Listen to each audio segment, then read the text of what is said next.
అయితే మీరు నన్ను ఒక ప్రశ్న వెయ్యొచ్చు. బాగుంది కానండి, ఇది ఏదో అవసరం ఉంది, భగవంతుడిని అడిగారు, కాదనం, బాగుంది. అసలు నిజంగా ఏ అవసరం లేకపోయినా రోజులు బాగానే పెడుతున్నా, అసలు ఈ రోజు పూజ చేయడం అనేటటువంటి దాని వల్ల వచ్చే ప్రయోజనం ఏమైనా ఉంటుందా? అసలు దాని వెనక ఏదైనా శాస్త్రీయమైన కారణం ఉంటుందా?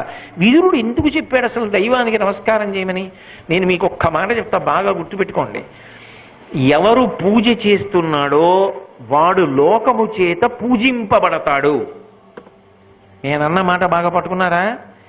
ఎవరు పూజ చేస్తాడో వాడు లోకము చేత పూజ అందుకుంటాడు. అదేమిటండి మీరన్న మాట మాకు బాగా అర్థం కాలేదు, మీరేదో అన్నారు బాగుండదని అన్నాం అంతే అంటారా? మీకు వివరణ చేసే ప్రయత్నం చేస్తా. పూజ అంటే ఏమిటి? పొద్దున్నే దేవుడి దగ్గరికి వెళ్ళో దీపం పెడుతున్నా, ఎందుకు? ఎవరు భగవంతుడు? చంద్ర సూర్యౌ చ నేత్రే కర్ణావాసా శిరోద్యౌ ముఖమవిదహనో యస్య వాస్తేయమద్భిః అంతస్తం యస్య విశ్వం సురనర ఖగో భోగి గంధర్వ దైత్యైః చిత్రం రమ్యతే తం త్రిభువన వపుషం విష్ణుమీశం నమామి అంటున్నామా విష్ణు సహస్రానికి? వందే శంభుమమాపతిం సురగురుం వందే జగత్కారణం వందే పన్నగభూషణం మృగధరం వందే పశూనాం పతిం వందే సూర్య శశాంక వన్ని నయనం అంటున్నామా పరమశివుణ్ణి? సూర్యచంద్రులు ఇద్దరూ ఆయనకి కన్నులు, అంటే వెలుగుకు వెలుగు ఆయన. నతత్ర సూర్యోభాతి నచంద్రతారకం నేమా విద్యుతో భాతి కుతోయమగ్ని త్వమేవ భాంతమనుభాతి సర్వం తస్య భాషా సర్వమిదం విభాతి అంది వేదం. భాగవతంలో పోతన గారైతే లోకంబులు లోకేశులు లోకస్తులు తెగిన తుది అలోకంబుకు పెంజీకటి కావల యవ్వండేకృతి వెలుగువతని నేసేవింతున్ అన్నారు. అంతా చీకటైపోయాక కూడా వెలుగుగా నిలబడగలిగిన వాడెవరో వాడే పరమాత్మ.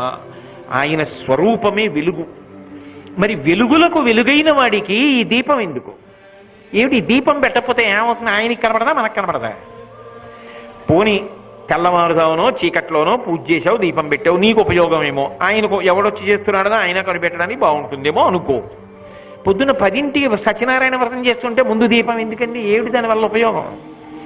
అంటే కేవలం దీపం వెలిగించడం కాదు. దీపం ఎందుకు వెలిగిస్తారంటే, ఈశ్వరా నువ్వు ఈ కంటికి వెలుగిచ్చావు, ఈ కంటి వెలుతురులో నా భార్యని చూస్తున్నా, బిడ్డల్ని చూస్తున్నా, మనవల్ని చూస్తున్నా, పర్వతాలు చూస్తున్నా, జలపాతాలు చూస్తున్నా, చెట్లు చూస్తున్నా, స్నేహితుల్ని చూస్తున్నా, మనవల్ని చూస్తున్నా, దేవాలయాన్ని చూస్తున్నా, ధ్వజస్తంభాన్ని చూస్తున్నా, ఎంత సంతోషపడుతున్నాను. ఇన్ని సుఖాలకి కారణం నువ్వు కంటికిచ్చిన వెలుగు కదూ. నువ్వు ఇంత వెలుగు నా కంటికి పెట్టి ఇన్ని సుఖాలు అనుభవించడానికి నన్ను కారణం చేశావు.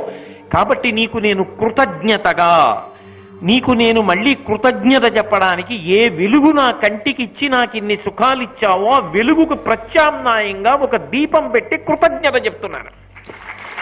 ఆ భావన ప్రధానం. అంతేగాని నూనె అయినా, నెయ్యి అయినా, 3 ఒత్తులైనా, 2 ఒత్తులైనా, 5 ఒత్తులైనా, ఇటు తిప్పనా అటు తిప్పనా ఎన్నాళ్ళు మాట్లాడతావు? అది ఎన్నాళ్ళు కర్మ దగ్గర ఆగిపోతావు? కర్మత జడం అంటారు ఉపదేశసారంలో రమణ మహర్షి.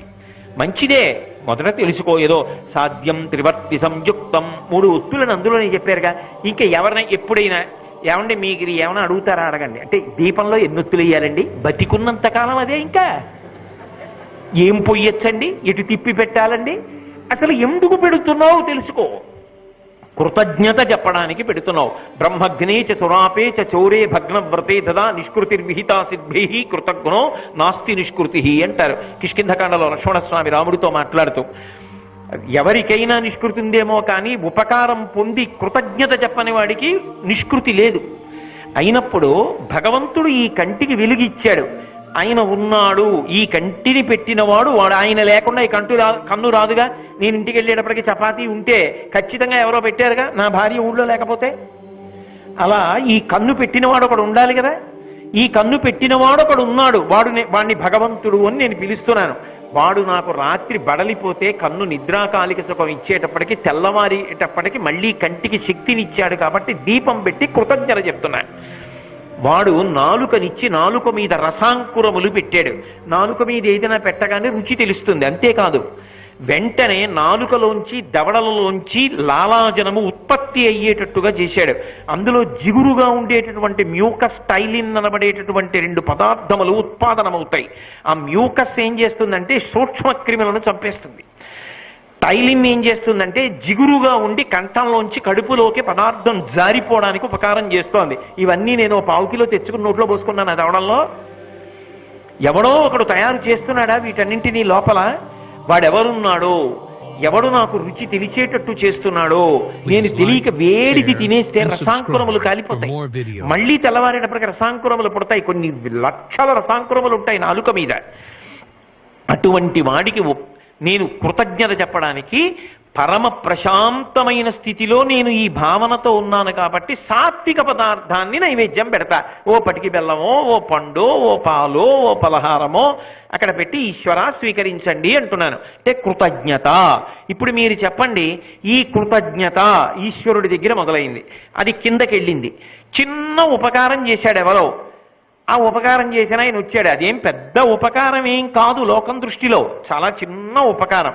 కానీ ఆయన ఏం చేస్తాడంటే, ఆయన వచ్చినప్పుడు కొడుకుని పిలిచి, ఒరేయ్ ఎంత ఉపకారం చేశారో తెలుసురా, మొన్న మీ అమ్మ నీ దగ్గరికి వచ్చింది, ఒక్కడే ఉన్నా, జ్వరం వచ్చింది, చలి, ముసుగు పెట్టుకుని గడగడలాడుతూ పడుకున్నా, లేచి కిందకి వెళ్ళడానికి కూడా ఓపిక లేదు, బయట హోరున వాన, ఆ వానలో మహానుభావుడు వచ్చాడురా, ఎందుకు ఏమండి ఇలా ఉన్నారని చెప్పి అప్పటికప్పుడు ఎవరో తెలిసిన వాళ్ళని పిలిచి కారు ఎక్కించి వైద్యుడి దగ్గరికి తీసుకెళ్ళి, పాపం ఆయన భార్య 2 రోజులు ఇక్కడే పడుకుని వంట చేసి పెట్టి పచ్చం పెట్టి, పాపం ఆవిడ వెళ్ళక వెళ్ళారు, ఏ పని మీద వెళ్ళారో ఆవిడికి చెప్పకండి అని చెప్పి మామూలుగా మాట్లాడండి అని 2 రోజులు అంత జాగ్రత్తగా చూసుకుని జ్వరం తగ్గడానికి ఉపకారం చేశాడు రా అని చెప్తానా కొడుక్కి? చెప్పకపోయినా ఆయన స్వభావం ఉపకారం చేశాడు. కానీ నేను ఆయన ఉపకారం గుర్తు పెట్టుకుని చెప్పాను అనుకోండి, ఇప్పుడు ఆయన ఏమంటాడు?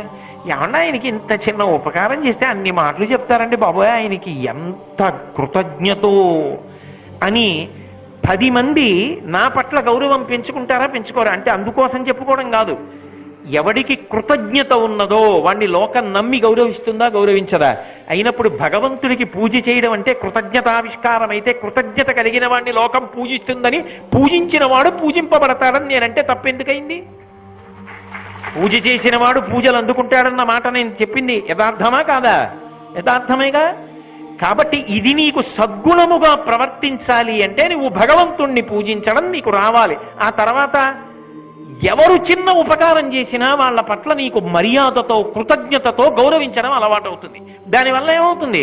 10 మంది చేత నువ్వు గౌరవింపబడతావు, ఆ గుణము నిలబడుతుంది, అది నీ పిల్లలకు అబ్బుతుంది. ఎక్కడ ఎవరు చిన్న ఉపకారం చేసినా గౌరవంగా మాట్లాడడం, అపకారం చేసినా మరిచిపోవడం, ఇవి అలవాటు అయ్యాయనుకోండి. ఉపకారికనుపకారము విపరీతము కాదు చేయ వివరింపంగా, అపకారికనుపకారము నెపమెన్నక చేయువాడే నెర్పరి సుమతి. ఇది మనకి సనాతన ధర్మం నేర్పినటువంటి గొప్ప విశేషం. అది చెప్తున్నాడు విదురుడు. కాబట్టి దైవాన్ని పూజించడం నేర్చుకో. Thank you for watching. If you enjoyed this story, please like, share, and subscribe for more videos. Thank you for watching. If you enjoyed this story, please like, share, and subscribe for more videos.